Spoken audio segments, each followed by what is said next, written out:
The cost of penetration testing is greatly influenced by many factors. Some of the factors that come into play are the complexity of your environment, the methodologies that are used to make the testing occur, the background and experience of the testers doing it, and whether or not you need an on-site or a remote pen test. So the complexity of your environment is the biggest factor. You can have a very simple environment and you could end up with a day or two of penetration testing. But we have customers that have weeks and weeks of penetration testing.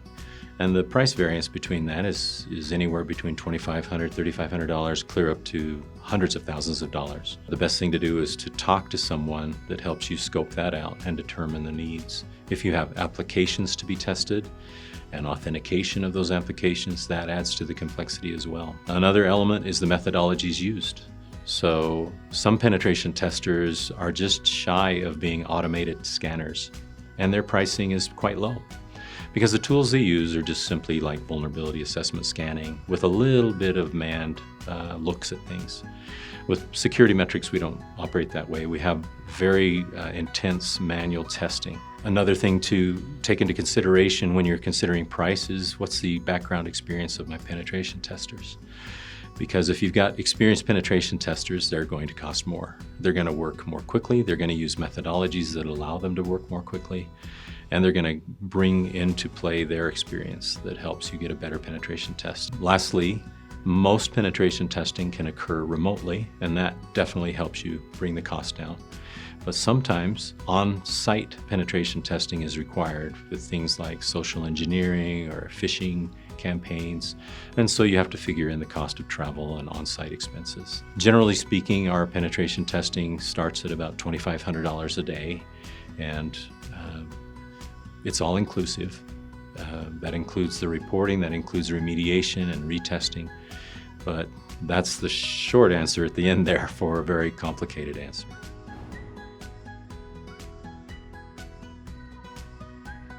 Basically, you need to understand all of the exposed elements of your cardholder data environment, and you also need to understand and identify any sources outside of your cardholder data environment that connect to it or in any kind of way influence it, so that if they were compromised, could that compromised point from outside get into your cardholder data environment as well. But if there's any chance that the security of your cardholder data environment could be compromised by a system outside of that, it too needs to be tested. The secure data that we're talking about here is cardholder data and authentication data. If that applies to another type of testing, it would be any kind of sensitive data that you are trying to corral and keep safe. And that is how you address the element of PCI scope.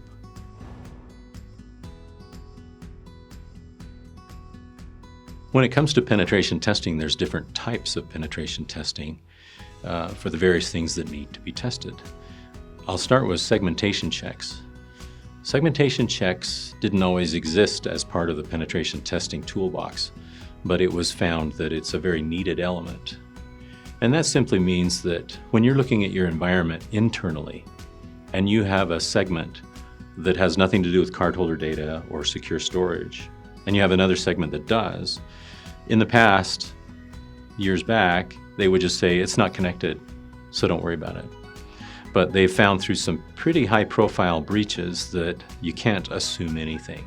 So segmentation checks simply exist to prove there's no connectivity, that there's either firewall rules or even a physical air gap, that there is no physical connectivity allowed. There's also internal penetration testing, which is testing usually the network and configuration of connectivity between two segments. You need to test that to determine if the controls in place are adequate to prevent escalation of privileges. You only want the functionality to exist that's needed for your business purposes. You can't leave things wide open between segments. There's external network layer penetration testing, which is basically testing the configuration of your firewalls and your devices to make sure that things are up to date, software's up to date, configurations are proper, you don't have ports open to the public that should not be open. Then we get to application layer testing, and that's not testing devices or configurations, it's testing the code. Now, you don't have to test out-of-the-box solutions that you buy, say QuickBooks or something like that, or your operating system. You have to test the code that was specifically put in place for you, developed by you or put in place for you by others. And application layer testing is a beefier, more time-consuming piece of the element because we're looking for flaws in the code and ways to exploit it. Those are the types of penetration testing that occur, and as far as who needs to be tested, it's anybody that has a concern about the security of their environment, which has connectivity to the outside. That's why penetration testing is so important, because these various types of tests are testing the allowed business-needed functions and making sure you don't have functions beyond what you thought you had. For PCI, the requirements are that you do both external and internal penetration testing as well as segmentation checks. And we found that PCI is a great standard to apply to pretty much every other standard. PCI is more defined and has greater how-tos than some other standards. Other standards often talk about use adequate testing measures to assure security, whereas with PCI it talks about a lot more specifics. So if you're testing a realm that's not PCI, go ahead and look at the standards that PCI requires in requirements 11.3 and apply that to that environment. Outside of that, talk to your assessor if you have one and talk to them about the standards they're expecting.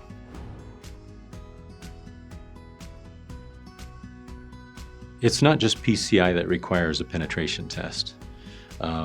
There are many industry standards that require penetration testing, whether it's SOC or HIPAA or GDPR. There's a lot of elements that address penetration testing. And then there's flat out elective penetration testing, that when you have hardened or configured your environment in a way that you think is pretty good and ready to go, that's a great time to do penetration testing. Let's see what we missed. Let's see what else we need to button down tighter. Let's see what kind of functionality is compromised by the requirements we're facing to have a safe environment. And then you do it again. So penetration testing is a process that, while it is a point-in-time test, it needs to be done frequently, in the sense of yearly for PCI, and even more frequently if you're changing your environment. So making significant changes to your environment, you'll need to penetration test again.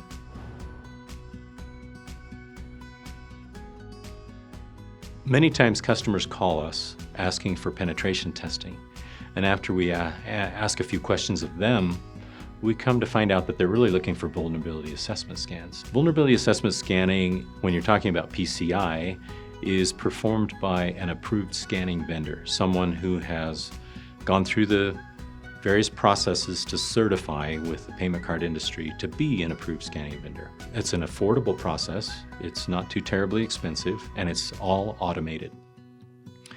And vulnerability assessment scans focus on finding potential vulnerabilities that could be exploited and identifying them for the customer so that they can then go in, look at those open ports, for example, or software that needs to be updated, make the updates, close the ports, do whatever other changes are needed, and then run the test again to see if it comes out clean. That's vulnerability assessment scanning. In order for you to satisfy PCI, you need to do that once every 90 days. You have to have quarterly scans, and they have to be passing in order for you to say that that quarter is a green light. Now, when it comes to penetration testing, we're talking about the attempt to exploit those vulnerabilities that are found. So backing up, vulnerability assessment scanning is how hackers operate. That's how they begin the process of determining whether they're going to have something good to attack. And as good penetration testers, we do the very same thing. We start with a vulnerability assessment scan, and then we proceed to see if there's an identified vulnerability there that we can actually carry out an exploit upon.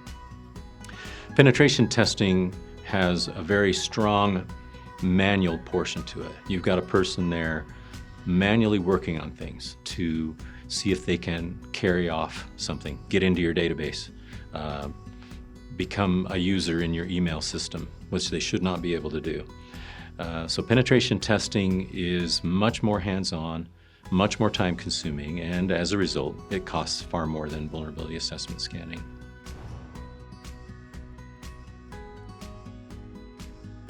Preparing for your penetration test means that you've put together your system, you understand it, you understand your network, you understand what's allowed, what's not allowed, you understand how you've configured things.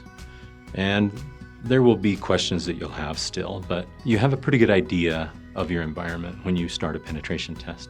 But probably the better question to ask would be, how can I get the most out of my penetration testing? You need to understand that hackers take all the time in the world. They're like an ice fisherman, and they'll put up a lot of poles, and they're doing a lot of automated processes that take time, and they're just looking for ways to see if they can brute force something, looking for ways that they can find low-hanging fruit. And they work on a lot of people at the same time, and they take their time. So when it comes to penetration testing, the best way to get the most value out of your penetration test is to provide all of the information you can to your penetration tester prior to the test. That sounds counterintuitive because a penetration test is designed to discover your problems, and if you're revealing your problems to the pen tester, then what's the point?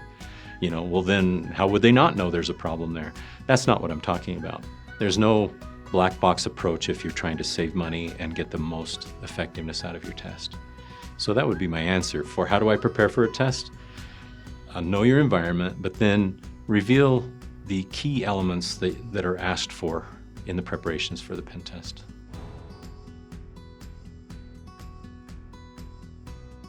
One of the greatest challenges of getting going on a penetration test is determining what the scope should be. And when you call into SecurityMetrics, we do our best to help you understand that if you have any questions. But the determination of what your scope is does lie ultimately with you, the customer. In our assistance, we give you great pointers on that by determining where are the external points of contact. How can someone get into this environment? Is there two-factor? Is there FTP going on? We come to understand your environment through interviews with you, as well as looking at your network diagrams. A great way to really get to the bottom of things with your determining of scope is you need to create a network diagram and then a separate process flow description that corresponds to that network diagram. So as we look at it, we can see that X firewall controls elements of, segments 1, 2, and 3. So determining the scope basically for PCI means identify where cardholder data is being stored, processed, or transmitted, and then identify all points of external contact, as well as all points internally between each segment that's involved with the cardholder data environment. Segments within your environment that have some or no connectivity. As you can gather from this description, it is tricky. We take our time to help you understand that. We ask questions that help get to the point of what your scope is. And then if you're operating with one of our qualified security assessors, the QSA also will get involved and help you understand what the scope is before we proceed and make assumptions.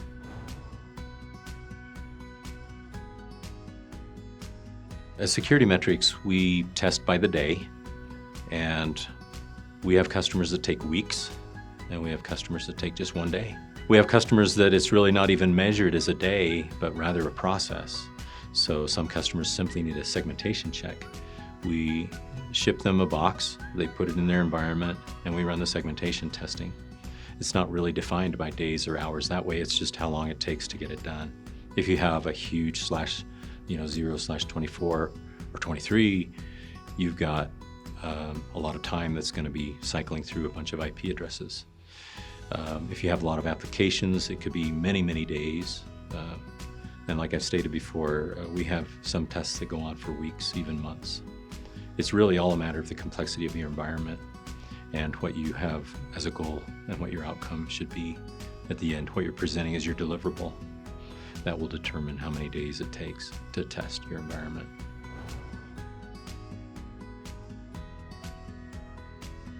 The deliverable of a penetration test is a penetration test report, but there's a lot to that. In that report, we will enumerate things for you of what we've tested. We'll identify those vulnerabilities that were identified and were able to be exploited. We'll also talk about how they were exploited and talk about the fixes that you should put in place in order for that exploit to no longer be possible. Coming along with that deliverable then, you take time after the report is delivered to address those vulnerabilities that were exploited. And then you come back to us with specific information about the vulnerabilities you've remediated, and we test those again. And once those vulnerabilities have been proven to be fixed, then we update the report for you so your deliverable looks good and clean. In our testing and in our pricing, all of that is unlimited. So you don't have to worry about coming to the end of hours on retesting. We test all of the identified vulnerabilities, and we keep retesting until they're in place and properly remediated. So your deliverable at the end is a report that will satisfy your regulatory standards that you're trying to meet.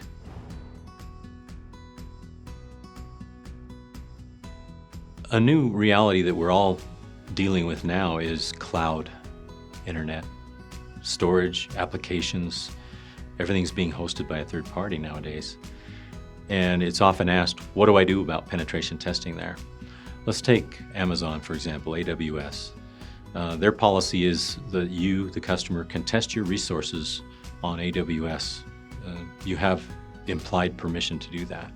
They have restrictions like you can't do denial of service, but our penetration testing doesn't go as far as denial of service because our job is to show you the exploits but not actually, cripple your business. So when it comes to Amazon or other cloud services, you must test those resources over which you have control. Amazon or whoever it is that is providing the services for you will have their own penetration testing as well over those services that are out of your control. But you cannot assume that because you're hosted with a cloud provider that you do not need to penetration test your resources. And the degree of intensity for that test just depends on how many of those resources you have control of.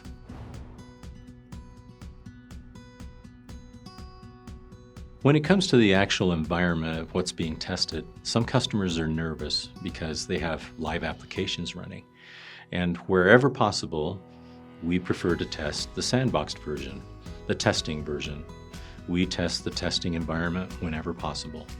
Now, of course, that testing environment needs to be a reflection of your production environment.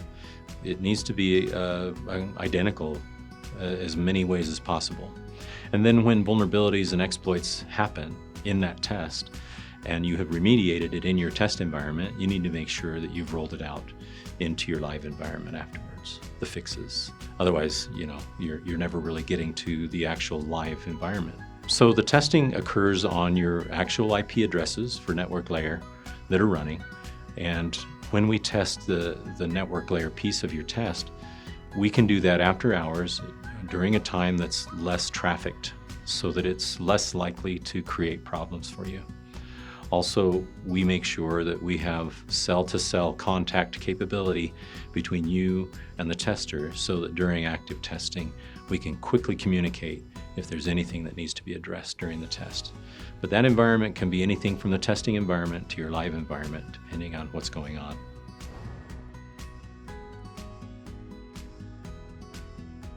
When you're shopping around for penetration testing, you should ask the question, what type of certifications do your penetration testers have? At SecurityMetrics, we have CISSP and OSCP, where the testers have certified against standards to show their competency. Also, twice a year at SecurityMetrics, we have our own very stringent testing program that allows the penetration testers to go up against our own servers that are posing particular vulnerabilities and to determine the effective rate with which they're finding all the vulnerabilities. High levels of quality assurance to make sure that your testing occurs. Not all penetration testing works that way. Literally, sometimes penetration testing firms are doing very little beyond automated scanning. So when you shop around, ask those questions. what kind of training, what kind of certifications, and what kind of background do your testers have.